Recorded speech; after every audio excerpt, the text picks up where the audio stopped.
Krishna's childhood pastimes, and this chapter is titled Brahma Stealing the Boys and Cows. To hear these subjects, sometimes it's very entertaining, but it's a very confidential subject. The deeper understanding and realizations can only come if the heart is very pure. The heart is pure means there should not be any material desires. So, but it is also said here in the third verse, Sukadev Goswami is saying, O King, kindly hear me with great attention. Although the activities of the Supreme Lord are very confidential, no ordinary man being able to understand them, I shall speak about them to you, for spiritual masters explain to a submissive disciple even subject matters that are very confidential and difficult to understand. So whatever we have heard from our seniors and spiritual master, so we can try to repeat, otherwise this is a very confidential subject. But anyway, just to go back before we come to this verse, in what context it is, we know that the cowherd boys, they were fearless.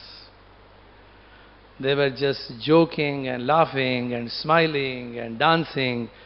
Even they could see that this is not something ordinary, this is a snake.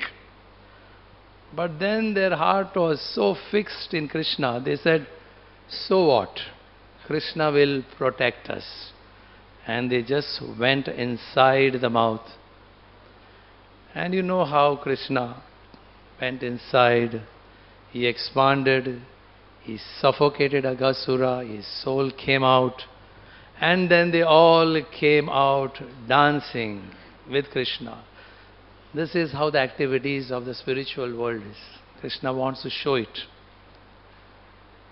Just dancing, laughing, smiling, no fear, no anxiety. Just imagine, if you can experience that type of a life. But then, there is a little contradiction here now. When they come out, Krishna says, let's go to the bank of Yamuna. And then they sit down there, let's have lunch. They open their lunch boxes. We yesterday heard a very scholarly class by Radhika Vallabh Prabhu. Very nice point he brought out. It is said that, you know how many cowherd boys and cows were there? You add 17 zeros to 1. Think about, can you, yes Krishna Nam Prabhu, what is that figure? Something in billions, you don't know. So all they sat together. Now see the nature of spiritual world. Very nice point he was saying, that in our material existence, if you see that somebody is not favoring us or somebody is neglecting us, we become very envious. We develop that dvesha. But even though there were so many cowherd boys, and I'm sure millions of them must be sitting behind Krishna, but every one of them could perceive that Krishna is giving his personal glance to. If you get that type of a glance, many times you feel, oh, that devotee didn't look at me, he just neglected me. But Krishna has the potency to see that he can reciprocate with each and every one. Imagine, no one can say that, no, I am, what is it, I am fallen. No excuse at all for anyone not to accept Krishna consciousness. There is no excuse. Because Krishna can reciprocate with everyone. So after this, of course in details you heard that, what type of a lunch it was. Amazing. Krishna is The way he is behaving with the coward boys is bewildering. I remember once, I think, Bhaktivedanta Swami Maharaj was saying, if you see the Chowpatty, today there will be a big crowd in Chowpatty, and Manmohan Singh is sitting on the bench there, and somebody sitting next to him, and he's just slapping on his back, and he is patting him, and he is laughing, and someone tells, who is this person? He is Manmohan Singh, the Prime Minister. He said, forget it. So even Brahmaji, he saw what is happening, the way he is behaving, they're laughing, smiling, he's taking food from the mouth of his coward boys, and Krishna would never accept any bhoga, if it is not properly accepted. So much strict mantras and all those rituals, and he's just offering, and he's playing around, and he's joking with them. So obviously Brahmaji got bewildered. But in this verse it is said that these cows, they went away. They went away and they were not seen by the coward boys. So coward boys became very fearful. They were frightened. Now this is something very contradictory, right? When you say that your mind is fixed. He said, Bhajahure mana Shri Nanda Nandan Abhaya Charanaravinder. Govinda is saying that just fix your mind on Krishna, you become fearless. Now Krishna is right there in front of them. How is it that there they were fearless and then here they became fearful? Of course we can say that here they were fearful not for themselves, they were fearful for the cows. Because the cows, they go into deep into the forest, some wild animals will kill them and eat them. So they wanted them to be protected. But it's also said in the platform of real pure devotional service, this is how is the reciprocation. The coward boys were willing to do anything for Krishna's pleasure, and Krishna is willing to do for the same thing, to see that the enjoyment which is going on there, they were having lunch, they are having their fun, and now they have become frightened. So Krishna is not happy about it. Why should he be frightened? So he is telling them, you continue your fun. Just enjoy your lunch. I will personally go and get. So this is a reciprocation. See the intimacy. The coward boys are doing something and Krishna is reciprocating. I will personally go. I will personally go into the forest and bring them back to you. So this is what happens. This is actually what we're talking about, is bhakti. At one level of bhakti, this is the reciprocation. But still, we should not forget that why this fearlessness and then there is a fear. What does it mean? Prabhupada says here again that this material world is pervaded by fear. Right from the bottom planet down up to the Brahma Loka, fear is pervading everywhere. Everything is motivated by fear. We are fearful about our health. Mothers are fearful about their children, whether they will come back safely. But you look into every aspect, fear is very much there. What to speak about death? Ultimately, as Prabhupada says here, finally, death is the ultimate fear. Everyone is fearful. Death is chasing everyone. It is said that there is no atheist in the foxholes. You know what is foxhole? Foxhole is a place when there is a war going on.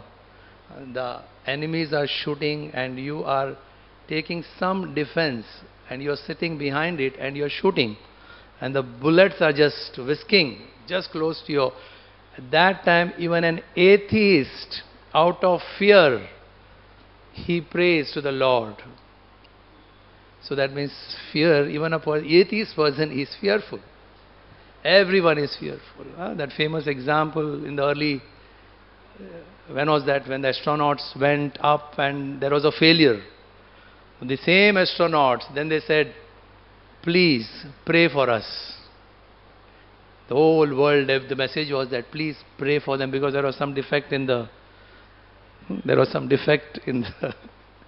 whatever jet, whatever. So fear is there. Fear is there. But then how do we see that, this same fear, this is of course material fear, when we fix our mind on something which is temporary, naturally there will be fear.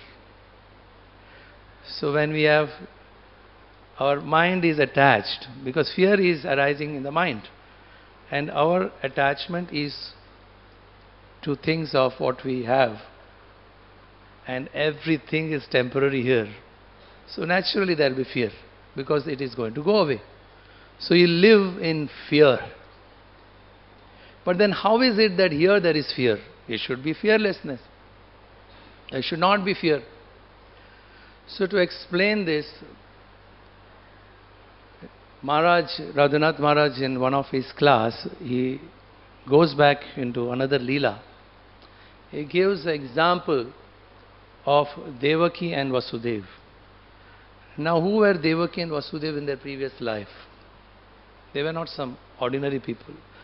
So much austerity, and their mind was completely fixed. They could not think about anything but the Supreme Lord, Narayan.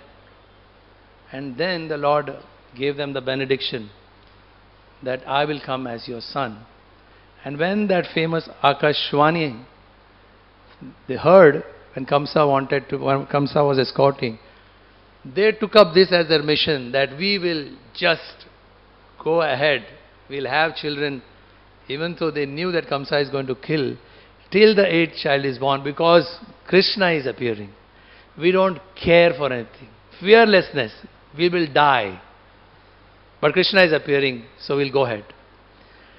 But same people, when the 8th child appeared, see Devaki's emotions. When the 8th child appeared, he manifested. We know that it's not an ordinary thing. The demigods came to offer prayers. It was a very divine place in the prison house. And then the Lord appears. And sees the Lord. She could see that it's Lord. He has also all those features. But she is becoming fearful. She is saying that if Kamsa comes to know that you have appeared, now this is a proof that you have appeared because you have these features, he will kill you. So please, you take an ordinary form of a child. Maybe, if he sees as an ordinary child, he may still consider, oh, this may not be Krishna. There is a chance. Or you become invisible. You disappear. Now why should she think like that? She has already, her mind is absorbed in Krishna. So this is intimacy, this is affection, this is love. So out of that love, fear arises. Now this fear is not what we experience here in this world, that is material fear. This is a spiritual fear, transcendental fear. That means the emotions, these sentiments, these attributes like fear, anger, greed, they don't get destroyed.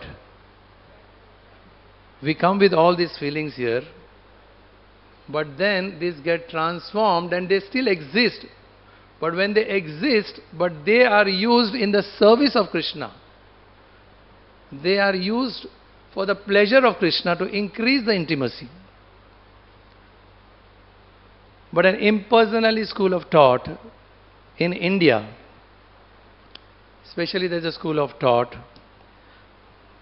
they say that all these emotions, what is this anger, what is this greed, what is this fear, this is all Maya.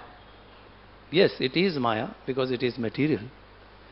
So you fix your mind on something which has no variegatedness.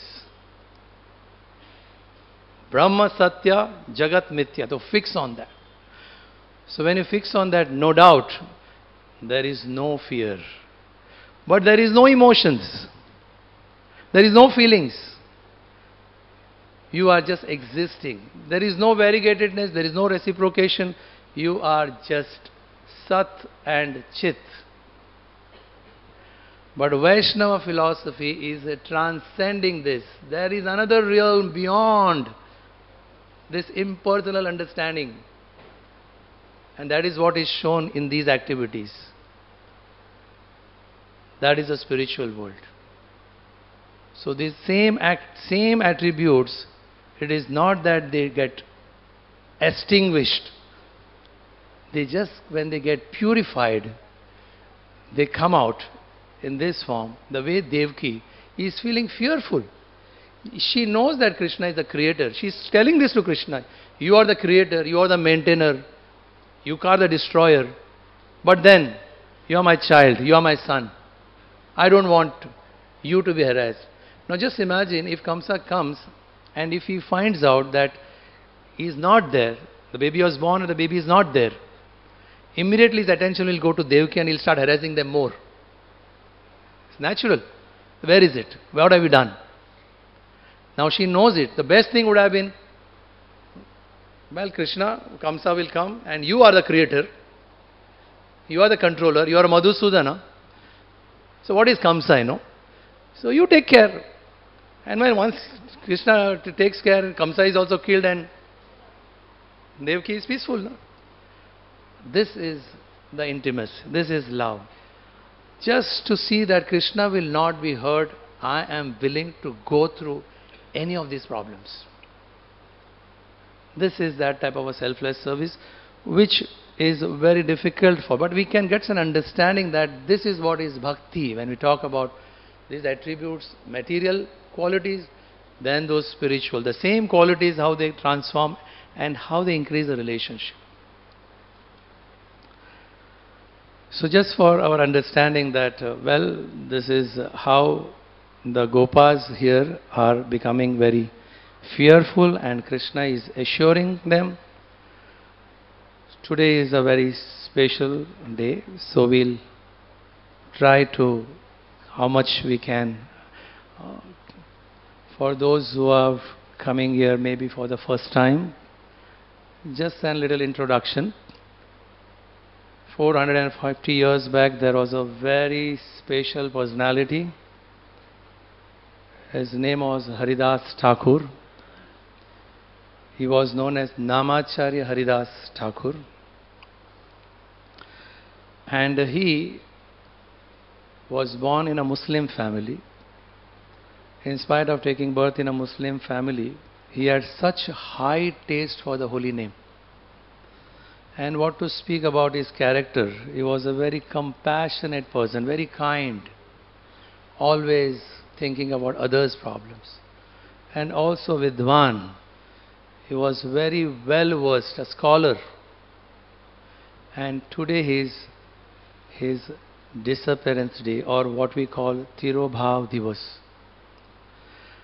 Now the death of a saintly person is not like the death of an ordinary person. When ordinary people die, they die because of their karmic influence.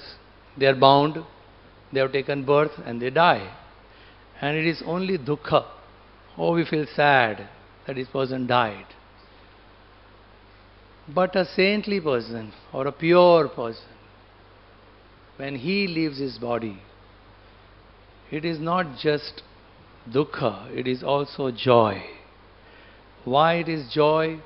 Because his life is successful, he is glorious, he has conquered death, he has gone back to the spiritual world. So it's an occasion for enjoyment. You are happy to talk about it. Of course, there is also sadness because physically that person is not there. Oh, I could have done this. I could have asked this question to him. Maybe he could have answered. Now he's not there. Or I could have served him. So it's a mixed feelings. So to cut it short, it's a very long history. It can go on for hours. Maharaj has given for hours and hours together about Haridas Thakur's glories. So we will focus only on his departure from this world, how glorious it was. It is said Chaitanya Mahaprabhu came into this world. He wanted to distribute that same intimacy what we read in the previous verse. The intimacy, the love. Supreme Personality of Godhead came here, distributed that. But he not only distributed himself through others, but he also enacted in his pastimes. So the last 18 years were in Jagannath Puri. Out of that 12 years, he was completely absorbed in his internal ecstasy. So when he descended, obviously he came with his associates. There were some associates who were his Parshad, eternal associates. There were some associates who were from this material world, like the demigods. And one of the demigod was Brahma. Like today's chapter is very appropriate. And this is Brahma stealing the boys and cows. So the same Brahma, when he was bewildered, he was full of regret for his foolishness. He thought that, will Krishna come to know about it if I steal? What will he do? How will he react? Let me check. So he was completely bewildered, then he had regret. So that same Brahma, demigod, appeared in Chaitanya Mahaprabhu's pastimes as Haridas Thakur, taking birth in a low-born family. And then in Jagannath Puri, the Lord would be dancing, chanting, taking darshan during daytime. Also will be showing his intimacy with his associates. So Haridas Thakur was so humble because he was so feeling so bad about himself, his birth, that he is not qualified, He should not be going in front of anyone. He is an untouchable. So he would never enter Jagannath Puri temple. He would just see the chakra and absorb himself. So Chaitanya Mahaprabhu personally would come and see him. So one day it so happened, this was in the later stage of his life. He had become very old. He was bedridden. So Govinda, Chaitanya Mahaprabhu's personal servant, came with the Mahaprasad.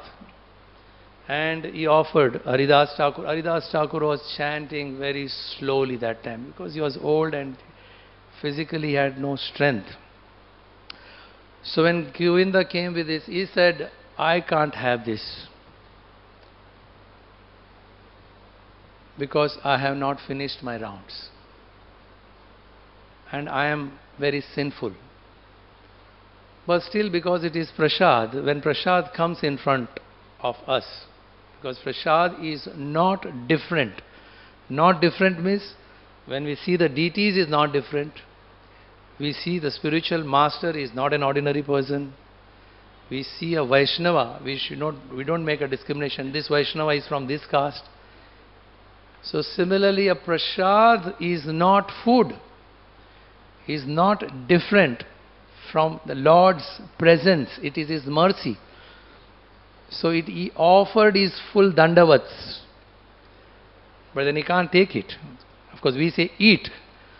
But he honored it by taking a piece or a small grain of it. Offered, and he continued his chanting. This was his seriousness, Haridas Thakur. So Govinda went back and obviously must have told Chaitanya Mahaprabhu. So next day Chaitanya Mahaprabhu came. Haridas, I heard that you are not keeping well. What is your problem?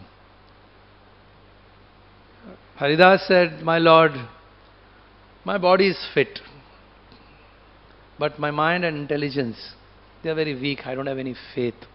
I am losing faith in the Lord. Imagine Haridas Thakur speaking. And that is okay. Tell me, what is your problem? So he said, I am diseased. Now see, Haridas Thakur is saying, I am diseased. Disease means you are sick. We all have experienced what is disease. I am diseased.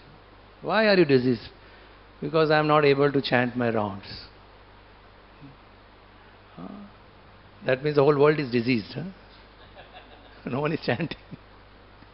There is free medicine available, but no one is accepting, so everyone is diseased. And for ourselves we should, my God, I am not able to chant. Means you should feel I am diseased.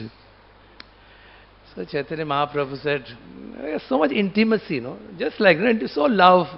Come on, Haridas Thakur, you are already old now, and you have already attained pure bhakti. You are liberated. And all these rituals, for what purpose you are doing, you already achieved that. Now what is the use of again doing it? There is no need for you to do it. Just cut down. You don't have to chant so much.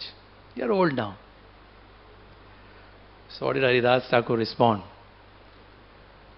He said, my Lord, I have taken birth in a sinful family. And you are telling me not to chant? What will happen to me? I have been doing activities which are so low, only is because of your mercy you have lifted me up, and I am here. I am so grateful to you. I am like a puppet, you are just making me dance, I am getting honored here, I am getting this here. You remember in Advaita Acharyas, that Shadda Patra, I am not qualified, but still I am being honored, all these things. I am a sinful person. So Chaitanya Mahaprabhu responded saying that, look Haridas, actually it is Lord's mercy on me that people like you, He has given me association of you. Please my Lord, there is so many other people here, so exalted, I have to take their dust and don't put me in this illusion. But I have one request. So now Haridas Thakur is expressing his fear. Now this is not material fear, again this transcendental fear. Haridas Thakur, very soon you are going to stop your pastimes. I don't want to be witness to that pastime. I better, collapse here, let this body crash here. But I want one blessing, that I want you to be present there, holding your feet or my chest, or seeing you, I want to leave this. So Chaitanya Mahaprabhu said, what are you talking, Haridas? How can you? All my happiness in life is because of you. It's Lord's mercy. So again Haridas Thakur, what are you talking, my Lord? If I die, what difference it is going to make to this world? See the insignificant position. See the real humility. Actually, Haridas Thakur was a Namacharya. He had already established the glories of holy name. For what purpose he has come down, he had already fulfilled. Everything was done. And he is here saying that, please, don't say that. There are so many insects dying on the street. People step on that. I am like an insect. One insect dies, what difference does it make to the world? So don't say that, I am leaving. Don't make this feeling. What will Chaitanya Mahaprabhu say? No. Fine, okay. So he made that request that I would like to die like that. I want to crash. This was his desire, because I don't want to witness when you leave this world. So the next day, Chaitanya Mahaprabhu came. He didn't come alone this time. Not with Govind Prabhu. He came with all his associates. There were so many associates, you can name them. Jagadant Pandit, Vakreshwar Pandit, so many of them are there, you all know. And they started chanting Kirtan, ecstatic Kirtan. And Haridas Thakur, when he saw all of them, in his heart, he is just worshipping each and every one of them. He's just trying to take dust from them. How great these people are. He's begging from them, he's praying to them. And after this, and the Lord is just glorifying Haridas Thakur, glorifying. And after some time, Haridas Thakur pulled the Lord down. He said, please come and sit here. He was lying down. And he took his feet on his chest. And with his eyes, he fixed Chaitanya Mahaprabhu's face. He was absorbed. And he was chanting, Shri Krishna Chaitanya, Shri Krishna Chaitanya, Shri Krishna. His eyes were like bumblebees, like hovering around Chaitanya Mahaprabhu's transcendental form. Saying this, he left his body. And when all the devotees, when they saw this happening, they remembered another pastime which happened 5,000 years ago. That was Bhishma leaving this body. Same thing. He also had Ichamrityu.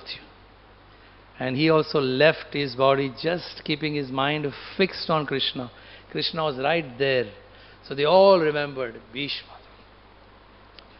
So the next thing, the Lord did something amazing. He picked up Haridas Thakur's body, a dead body. Of course, not an ordinary body. So he picked up this body and started dancing. I think there is one painting here. Those who are not very familiar, you have not read the book, you can go and see this painting, how Chaitanya Mahaprabhu has lifted up Haridas Thakur. Actually, these paintings are meant for that. Windows, windows to the spiritual world. You see it. So you see there how he's lifting up Haridasas and he's dancing and dancing and dancing and dancing. Sarup Damodar comes, my Lord, this is time for the last rites, please, enough. So then they lay Haridas Thakur's body on a palanquin and in a procession they take to the ocean. Now which is ocean? Bay of Bengal, Jagannath Puri. And there the Lord personally, see the love, He personally is giving bath to Haridas Thakur's body.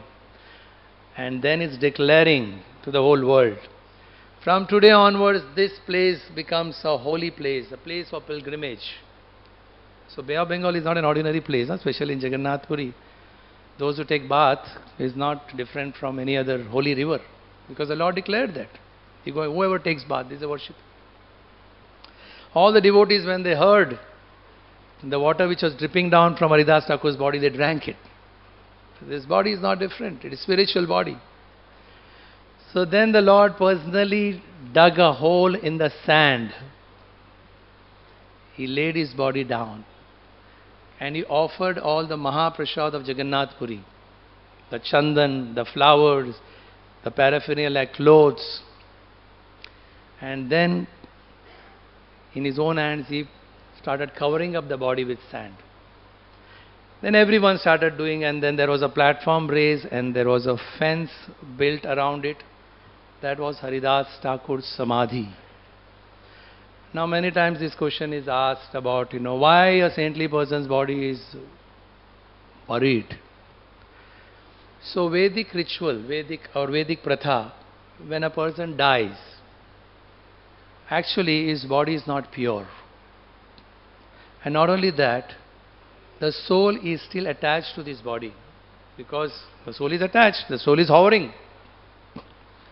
So fire is very purifying, so you cremate them. Agni, it purifies the body, and when it destroys the body, whatever attachment the soul has, that also is cut off, and the soul just takes its further destination. So this is what is the real reason why. That is why Vedic is very hygienic also, purify. Otherwise you see, bodies you don't have any place, how much, I think in London and all there are miles and miles, people have to dig. I'm sure some builders may be very greedy for that area also, if it is in a prime location. You may think, why not build a building here? But Vedic, you just extinguished, fear, purified. But a saintly person's body is spiritual. How it is spiritual? Because his mind, body, soul, senses, everything is used in Krishna's service, so it gets spiritualized and the Lord manifests within the heart. Whatever he speaks, whatever he acts, it is all the Lord's manifestation controlling him, and that's spiritual. So everything becomes spiritual. And what is the question about he being attached? He is completely detached from this body. He is already in that attachment to the spiritual world. So where is the question of attachment to this body? Where is the question about the body being impure? So for that reason, their body is buried, or a samadhi. Samadhi is done. So this is what was done, and after that Chaitanya Mahaprabhu and all the associates, they ran into the ocean and they had fun. So it was a joyful experience for them. And after taking bath, the Lord personally went to the market. Now you see, Lord, what position. Here it said that Krishna personally went to search for the cows. And here Chaitanya Mahaprabhu personally, with his outer garment extended like this, like a beggar, he went to the shops and he said, please, I am begging for some prasad, because we are organizing a feast and we want to serve on the occasion of Namacharya Das Thakur's disappearance. So obviously, how will the shopkeepers react? Oh, they brought big baskets. And Sarup Damodar went, my Lord, this is not your job. You just go back to your residence. We will handle this. So Sarup Damodar and many of his associates, they went and told each shopkeeper, you just give 4 palms full of each variety of. So this is how it was collected. And then there was a large amount of prasad. And the Lord and all his associates, they sat down. They made everyone sit in a line. Chaitanya Mahaprabhu, out of his love for Haridas Thakur, personally started serving. Of course, his hands were so big. So each handful would be enough for, more than one person. So again, Sarup Damodar came and begged, my Lord, if you don't take prasad, no one will take. Please, you go back and sit. So he went and sat at one corner, and from there he would be watching everyone eating, and same thing, something similar pastime. How it is said that the spiritual master takes pleasure when the morning we chant this prayer. That Chaturvidashri. I mean, this is what it takes. Of course. So this was the mood of Chaitanya Mahaprabhu when he saw that, when he took happiness in these people having prasad, and then after that, of course, everything was over. He gave a benediction. You want to hear this benediction now? After all this over. Of course, he was glorifying, he was thinking about how Haridas Thakur was. In his heart, he was just remembering. He was missing, and then he gave this benediction. Those who were present when Haridas Thakur left his body, those who participated in the procession, those who were there in his last funeral rites, those who were there when the prasad was being given, those who participated in the kirtan, they would very soon get Krishna Bhakti, Krishna Prem. You know that Chaitanya Mahaprabhu, Supreme Lord, came as a person to teach us how to do Bhakti. So he was a Supreme Lord, so he would speak like this. They would get Krishna Bhakti. So then what about us? We were not there. None of us were there during that time. So it is only for those people. So only those people were witnessed. So there is another benediction. And this benediction is by Krishnadas Kaviraj Goswami. Now Krishnadas Kaviraj Goswami gives that those who hear this katha,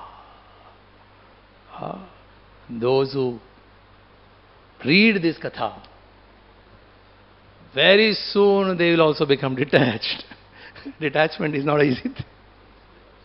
And you will also attain. So this is the hope. So this is a very special pastime. So anyway, time is running short. Just coming back to this attributes of material qualities and spiritual qualities. It's a very nice thing about Prabhupada. Of course, all this is because of Prabhupada's mercy that, all this intricate subject, Bhagavatam, Bhakti, intimacy, all is Prabhupada's mercy that we are getting a chance and getting some understanding through his disciples.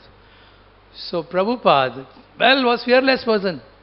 He's a fearless person, right? He'll say, scientists or the rascals, I'll kick them on their face. He never cared because he was anger personified when anyone was misleading people, the scientists especially. But see, he was fearful. Now this is a very intimate type of a fear. See how his intimacy with these devotees. Once Prabhupada was, I think I don't know where, maybe in India, maybe in Bombay, he had heard that two of his disciples, Brahmanand and Garga Rishi, Garga Muni, yeah. They were brothers. So they out of that, brave, fearless, because Prabhupada made people fearless. Prabhupada, I know cases where Prabhupada, they used to forge the passport. There were sannyasi leaders now, they used to tell that we used to forge passport and will enter countries, and if they are caught, life, it is just behind bars. It's a crime. Fearless. And Prabhupada inspired fearlessness. And here Prabhupada is sitting, and then the newspaper, this is the time that he had just heard that Garga Muni, Garga Muni and Brahmanand, they had gone to Pakistan to preach. And they were in Pakistan. You don't know where in Pakistan. And in the next day in the newspaper, now this was a time just before the war. India and Pakistan was just on the verge. Any time there can be war. And in the newspaper there was one news that in Pakistan, two foreigners, they were preaching some other religion, Hindu religion. They were tortured. and they were killed. So you should see Prabhupada's feelings, my God. Prabhupada was so concerned. You can say fearful. A fearless person. Why fearful? This is intimacy. So much love here. And when they came back, when they came back, Prabhupada was like, he was like a grandfather. He just caressed them. He had tears in his eyes. He just embraced them. He was tears. So much love for them. Because for him they were doing it. So this is again that bhakti attribute. It is not that feelings are all destroyed. Impersonalists. All this detachment, irresponsibility. Feelings are there. But how to dovetail those feelings? This is what Prabhupada taught us. And the most important thing to end the class, something very encouraging. Haridas Thakur was a person who went out on the street. Why did he go out? Just to give love of God. He didn't care. He didn't care his own life. He was tortured. He was beaten up. But he never bothered. So those who are book distributors, those who are distributing books in local trains, and taking up so many other inconveniences, we all know, our own, in our congregation, people are taking so much difficulty, going through so much inconvenience, sacrificing things, going up here, preaching. It is said that that spirit is not different. Vallabh Chaitanya Prabhu, it is not different from Haridas Thakur's spirit. So the same mercy what Chaitanya Mahaprabhu gave Haridas Thakur, those who are in that spirit will get it. Haribol. This is what is said. It is there. So anyway, for others, so this is a very special day for all of us to pray on this day, Haridas Thakur's Tirobhav Divas, that, well, he showed us that how serious his chanting. He was very old. He was he was bedridden, but he never ever gave up. We forgot to mention he used to chant 192 rounds. That means 22 hours. And in 2 hours he would finish all other activities. Ours is 2 hours chanting is a big burden. The last 16th beat, now I am free. So anyway, that's why he's Namacharya Haridas Thakur, he wanted, because that's the only way in this age, how serious this activity is. He showed it to the world. This is it. How serious, how attentive, chant. So for everyone there is opportunity. So if you are not taking the risk of distributing books in the street, then you are chanting. Chant with this mood that let a drop of that taste, what, even though he was low born, he was thinking like that. That is what the Lord wants. So no excuse. No one can say that I am like this, I am fallen. No one can give any excuse. Just by chanting, we also become recipient of this intimacy. Prabhupada one time in Brazil, he was sitting, and there was a painting of this, where is that painting? That covered boy is running Krishna Balram, and Prabhupada was sitting like this, and the followers are sitting. Will you like to go there? So confident. Will you like to go there? Like to go there? Hare Krishna. Granthara Srimad Bhagavatam ki jai. Srila Haridas Thakur Tirobhav Divas ki jai. Haridas Thakur Tirobhav Maha Mahotsav ki jai. Srila Prabhupada ki jai.